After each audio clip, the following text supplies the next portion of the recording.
नमस्ते दोस्तों, स्वागत है आप सभी का हमारे चैनल दिव्या भक्ति ज्ञान में।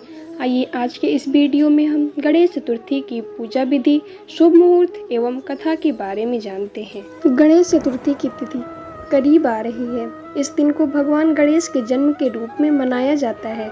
इस बार 7 सितंबर 2024 को गणेश चतुर्थी का त्यौहार पड़ रहा है।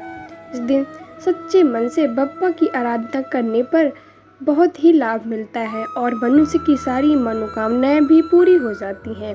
भगवान गणेश को हिंदू धर्म में सबसे ज़्यादा प्राथमिकता दी जाती है। किसी भी कार्य को शुरू करने से पहले भगवान गणेश की ही पूजा की जाती है और उन्हें हिंदू धर्म में भाग्य का भी देवता माना गया है।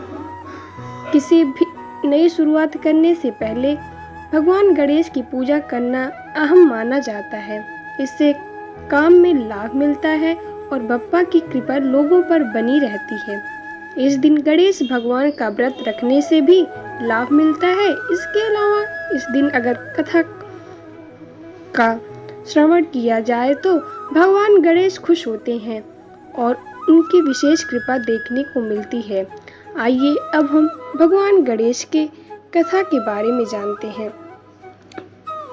एक बार भगवान गणेश और माँ पार्वती नदी के किनारे बैठे थे। माँ पार्वती ने इस दौरान वक्त बिताने के लिए शिव जी से चौपड़ खेलने की विनती की।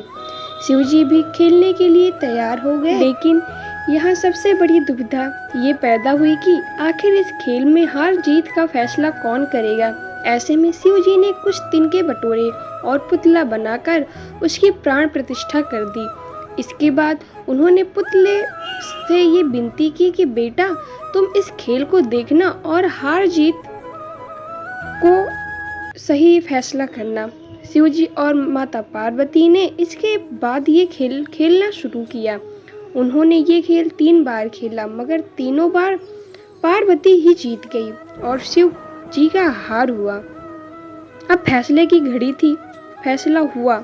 इस दौरान पार्वती जी को विजयी बनाने की जगह लड़के ने शिव जी को विजयी घोषित कर दिया। ये नतीजा सुनकर माता पार्वती जी उखड़ गई और उन्हें बहुत तेज गुस्सा आया। उन्होंने उनके साथ धोखा करने वाले को श्राप दिया। माँ पार्वती ने बालक को लंगड़ा होने का और कीचड़ में पड़े रहने का श्राप दे दिया।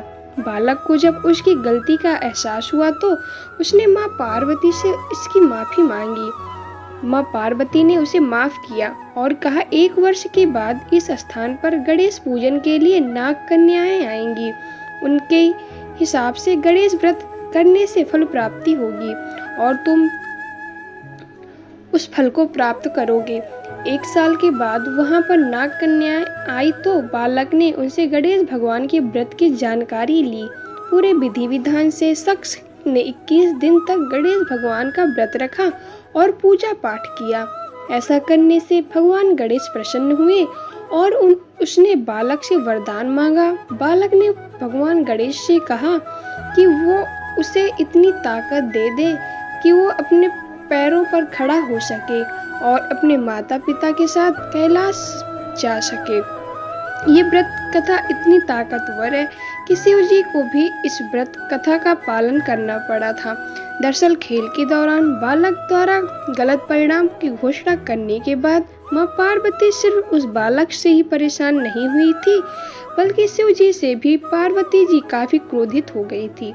ऐसे में जब कैलाश पर्वत पर पहुंचकर बालक ने शिव को ये कथा बताई तो शिव जी ने भी गणेश भगवान का 21 दिन तक व्रत किया।